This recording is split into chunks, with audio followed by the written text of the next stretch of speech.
selamat datang di channel Fit and Fun bersama aku, Lucky Nugroho.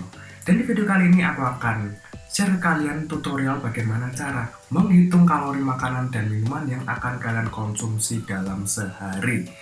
Dan tentunya kalau kalian sudah mengikuti channel ini dalam waktu yang lama, kalian pastinya sudah bisa menghitung berapa kebutuhan kalori kalian masing-masing sesuai dengan goal kalian, baik itu yang akan bulking, cutting, maupun mempertahankan berat badan kalian. Dan sayangnya semuanya itu nggak akan ada artinya kalau kita masih belum bisa menghitung kalori makanan minuman yang akan kita konsumsi.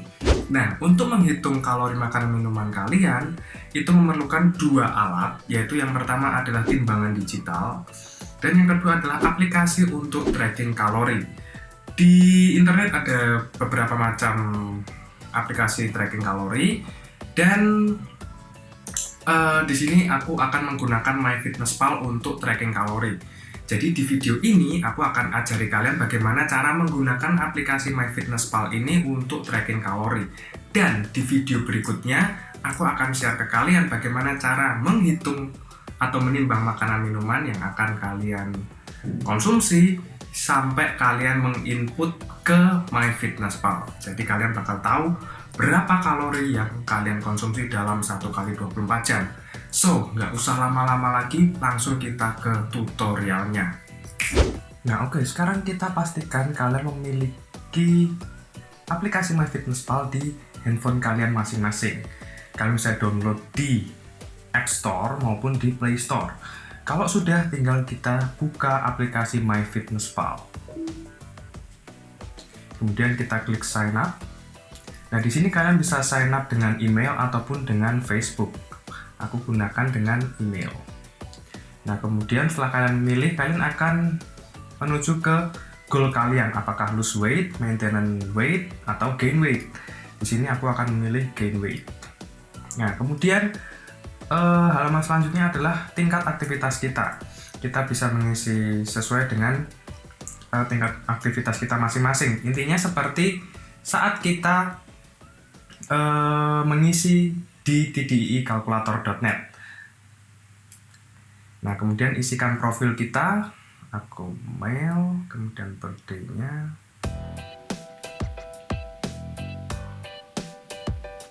Oke, lokasinya kita pilih Indonesia.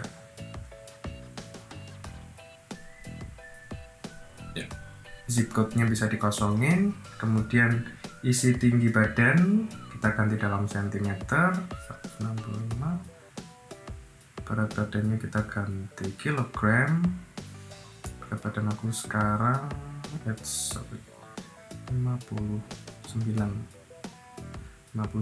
kilo, dan kita klik next. Nah, di sini adalah goal weight atau berat badan yang akan kita capai ya. Kalau yang lose weight harusnya lebih kecil dari berat badan mula-mula, dan kalau yang mau gain weight harusnya lebih tinggi dari berat mula-mula tadi. Di sini aku akan isikan 65 kilo. Nah, di sini kalian ada pilihan what is your weekly goal. Goalnya bisa 0,25 kilo atau 0,5 kilogram. Jadi di sini aku akan memilih yang gain weight 0,25 kg per week. Next. Kemudian kita isikan emailnya.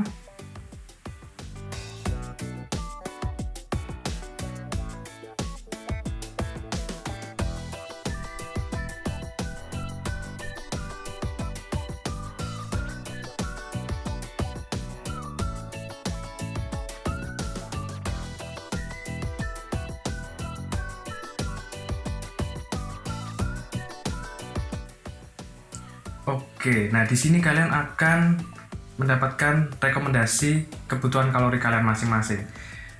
Di sini bisa kalian abaikan atau bisa kalian gunakan saja.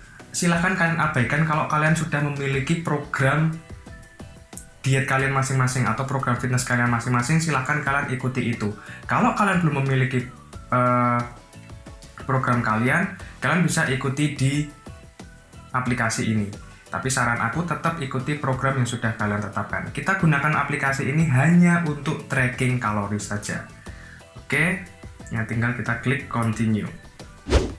Oke, setelah kalian berhasil registrasi, kalian bakal masuk ke menu home. Nah, di sini ada berbagai macam artikel yang bisa kalian baca. Barangkali ada yang bermanfaat buat kalian aplikasikan di aktivitas kalian. Nah, untuk tracking kalori kalian hanya memerlukan 2 tombol aja. Tombol plus ini dan tombol diary. Oke, kalian cuma memerlukan 2 ini aja. Kita klik diary. Nah, di sini ada breakfast, lunch, dinner, snack, exercise, dan water. Kita perhatikan aja keempat item ini. Ini yang paling penting ketika kita bakal tracking kalori kita, yaitu sarapan, makan siang, makan malam, dan snack. Sebenarnya snack ini juga bisa diabaikan kalau kalian memang nggak pernah makan snack. Nah, pertama katakanlah kita akan sarapan. Contohnya, misal aku hari ini akan sarapan 250 gram nasi, kemudian 2 butir telur rebus, 1 buah pisang, dan 1 gelas susu misalnya. Nah, kita add food, kemudian kita search, kita ketik white rice. Nah, kalau kalian perhatikan, di sini ada banyak banget pilihannya white rice, yang mana aja. Dan juga, kalau kalian perhatikan, ada yang tanda centang dan ada yang tanpa tanda centang. Yang bertanda centang itu artinya database ini sudah diverifikasi oleh MyFitnessPal, yang artinya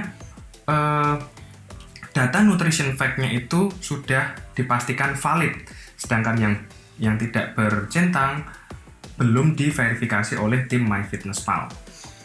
Nah, kalau kita ketik dalam bahasa Indonesia, nasi sebenarnya juga muncul, cuma nggak ada yang bertanda centang, rata-rata yang berbahasa Inggris. Jadi usahakan kalian input dengan yang menggunakan bahasa Inggris ya.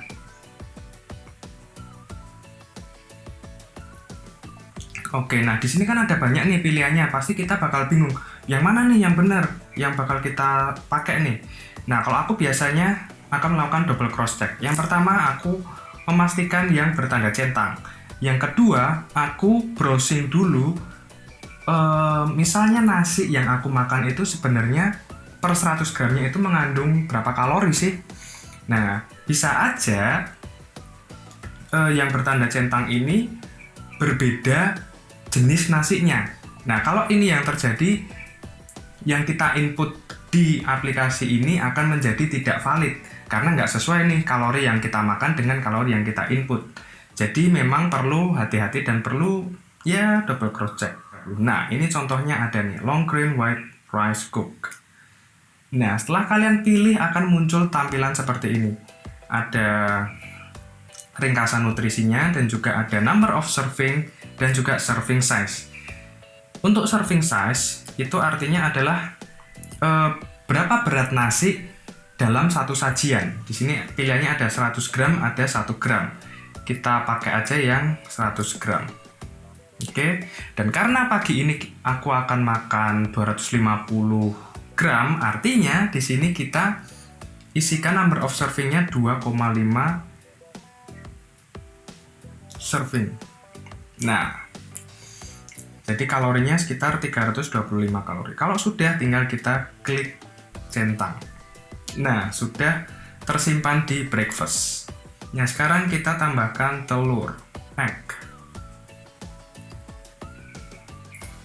Nah, di sini karena aku makannya kuning telur dan putih telur, aku pilih yang egg saja. Karena di sini aku makan 2, ya, jadi kita isikan number of servingnya 2, serving size-nya 1 butir, 1 ounce. Kita tanda centang, kemudian kita tambahin susu, kita cari fresh, milk, kita cari. Nah, kita pilih yang ini, katakanlah Nestle. Serving size-nya 250 ml. Nah, 250 ml itu setara dengan 1 gelas. Oke, di sini aku cuma minum 1 gelas aja, misalnya. Kemudian tambah 1 buah pisang, banana. Oke, large banana. 1 buah aja. Ya, sudah. Jadi ini sarapan aku ternyata sudah mendapatkan sekitar hampir 750 kalori. Oke, jadi simpel banget untuk cara menggunakan aplikasi MyFitnessPal ini untuk menginput makanan-makanan yang kita konsumsi dalam 1 hari. Oke, sebelumnya, kalau kalian sudah pernah searching database makanan, itu akan tersimpan di history ini. Jadi kalian nggak perlu lama-lama lagi untuk mencari, aduh makanan mana nih yang perlu yang aku input nih, karena sudah ada di history. Jadi kalau kalian misalnya makanannya nggak terlalu bervariasi, ini akan sangat membantu kalian. Tinggal cari aja di history, klik, selesai. Sekarang akan aku cepetin untuk yang lunch, dinner, dan snack ya. Oke, misalnya ini sudah aku isi nih untuk yang breakfast, lunch, dinner, dan juga snack. Nah, di sini kalian juga bisa cek berapa sih kalori yang sudah dikonsumsi dalam sehari, atau berapa nutrisi yang sudah aku dapetin dari pagi sampai malam. Nah, kalian bisa klik di diagram pie ini. Oke, nah di sini kita mulai dari yang kalori. Di sini pembagian antara kalori saat kita makan pagi, makan siang, makan malam, dan juga snack. Jadi misalnya ini breakfastnya 749 kalori, lunchnya cuma 300 kalori, dinernya 591 kalori, dan seterusnya. Kalian bisa cek. Nah, kalian bisa monitor di sini. Kemudian nutriennya, di sini kalian juga bisa cek mulai dari yang makronutrien sampai mikronutrien. Nah, di sini kalian juga bisa tahu berapa sih kebutuhan kalian, apakah sudah cukup atau kurang atau malah berlebih. Nah, ini kolesterolnya ternyata berlebih nih. Vitamin A-nya banyak banget, sudah lebih dari cukup. Begitu juga protein. Nah, gunaan macros. Untuk macros ini adalah perbandingan antara karbohidrat, protein, dan lemak yang kita konsumsi dalam 1 kali 24 jam. Nah, di sini ini totalnya, goalnya di sini. Yang ternyata fatnya kurang sedikit sih, paling enggak fat itu 20% dari total kalori yang kita makan dalam 1 kali 24 jam. Nah, selanjutnya nih, kalau misalnya kalian nggak terlalu banyak perubahan makanan dari hari ke hari, itu kalian juga nggak perlu capek-capek untuk input lagi, kalian bisa copy paste. Caranya gampang banget, kalian klik gambar ini, kemudian select all, titik 3, copy to date, misalnya tomorrow. Sudah tercopy di sini. Ini yang datanya tomorrow, ini datanya today. Oke, jadi itu adalah cara bagaimana kita mengoperasikan MyFitnessPal untuk tracking kalori makanan minuman yang akan kita konsumsi dalam satu hari. Dan terima kasih sudah menonton sejauh ini. Kalau kalian suka dengan video ini, silahkan kalian klik like dan juga share ke sosial media kalian. Buat yang belum subscribe, silahkan klik subscribe karena kalian nggak akan ada ruginya dengan subscribe di channel ini. So, Lucky Nugroho undur diri. See you in the next video. Never stop and keep forward.